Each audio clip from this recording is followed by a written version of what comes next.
안녕하세요. 헤리티지 시청자 여러분. 오늘은 정말 흥미롭고 조금은 드라마틱한 이야기를 가지고 왔는데요. 최근 헌법재판소에서 유류분 제도에 관한 위헌 결정을 내린 소식과 함께 세상을 떠난 유명 인사들의 상속 분쟁 사례들을 소개해 드리려고 합니다. 상속법과 그 뒤에 숨겨진 드라마틱한 이야기를 준비해 왔는데요. 궁금하시죠? 끝까지 함께 해주시기 바랍니다. 자, 먼저 유류분이라는 게 무엇인지부터 설명을 좀 드리려고 하는데요. 혹시 유류분이라는 것을 들어보셨는 분도 계실 수 있습니다. 자, 유류분이라는 것은 우리 법에서 상속재산의 일부를 법정 상속인들에게 최소한으로 보장을 해주자 라는 겁니다.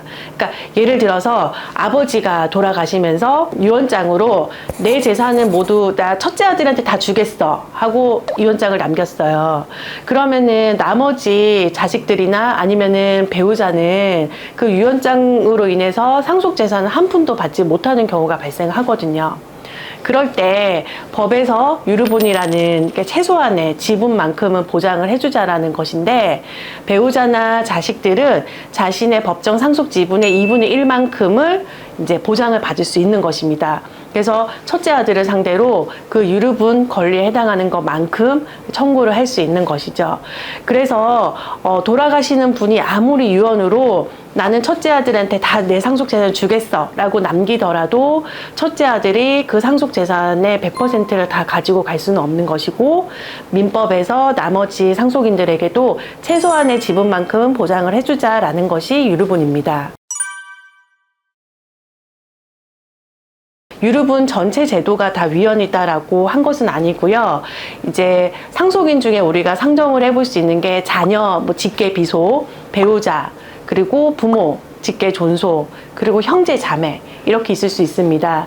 근데 지금 현행 민법에서는 모든 상속인들에게 다 유류분 제도라는 그것을 통해서 최소한의 상속 지분을 보장을 해주고 있는데요.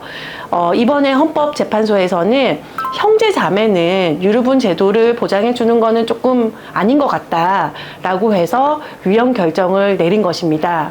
그러니까 우리가 형제자매에 대한 유류분이 왜 위헌이지라고 또 이해가 잘 안 되실 수 있잖아요. 제가 이거를 쉽게 설명을 드리면, 만약에 여러분, 지금 우리 시청자 여러분들 중에 어떤 결혼을 하지 않으신 고모가 있다고 한번 생각을 해보세요. 그러니까 고모가 있으신데 한 60살 정도 된 고모가 있습니다. 근데 배우자도 없고 직계 비속 자녀도 없고, 그리고 고모의 부모님들은 당연히 다 먼저 세상을 다 돌아가셨고요. 근데 이제 고모가 재산이 어느 정도 있으신 분인데, 이 고모가 이제 돌아가시게 되면 그럼 법정 상속인은 누가 될까라고 생각을 해볼 수가 있잖아요. 그러니까 배우자도 없고 자식도 없고 부모도 없으니까 그 다음 순위인 형제 자매로 넘어가는 겁니다. 그러니까 고모의 형제 자매들이 고모의 1순위 법정 상속인이 되는 것이죠. 근데 이제 현행 민법에서는 그런 형제 자매들에게도 유류분을 인정을 해줬는데, 이번에 헌법재판소에서는 형제 자매까지 유류분을 좀 인정해주는 거는 위헌이다 라고 해서 헌법재판소에서 이 부분과 관련해서 위헌 결정을 내린 것입니다.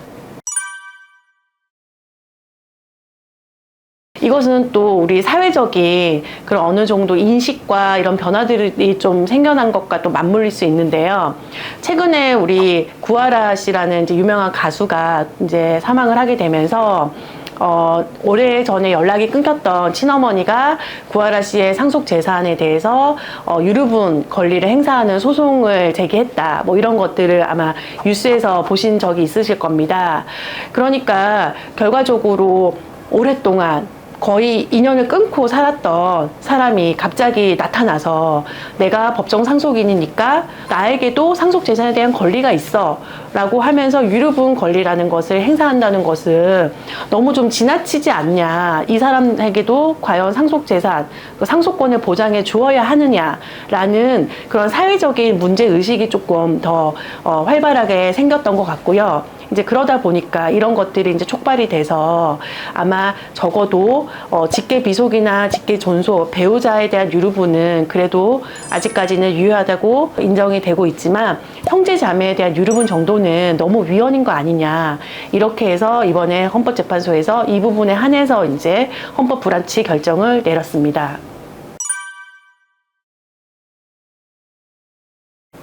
자, 그래서 첫 번째 헌법재판소 결정은 형제자매의 유류분은 위헌이다. 그러니까 이제 형제자매 유류분은 없어질 것이고요.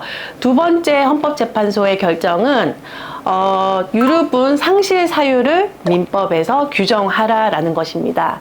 그러니까 현행 민법에서는 유류분이라는 제도를 그러니까 어떻게 보면 무조건적으로 보장을 하고 있어요. 그러니까 1순위 법정 상속인이면 아무리 돌아가시는 분이 어떤 사람한테 내 재산을 다 몰아서 주겠다라고 유언장을 남기더라도 그 나머지 상속 재산을 못 받는 그 1순위 법정 상속인들은 유류분이라는 제도를 통해서 최소한의 지분을 보장받을 수 있는 것이잖아요. 그런데 이렇게 무조건적으로 최소한의 지분을 보장을 하는 것이 아니라 나쁜 상속인한테는 우리 유류분을 주지 말자. 그렇게 하는 것이 이제 헌법재판소의 결정에 따라서 민법이 개정이 될 것으로 보입니다. 그러니까 우리는 이것을 폐륜 상속인이라고 부르는데요.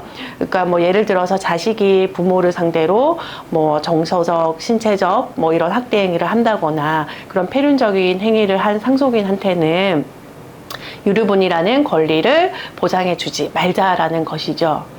그리고 이제 세 번째로 또 헌법재판소에서는 기여분이라는 것을 유류분에도 반영을 시켜줘라 라고 해서 민법 개정을 촉구하는 내용으로 이제 헌법 불합치 결정을 내렸습니다. 자, 기여분이라는 것은 뭐냐면 이제 상속인들 중에 또 착한 상속인이 있을 수 있지 않습니까? 아까 유류분 상실은 나쁜 상속인에 대한 권리를 박탈시키겠다는 거고요.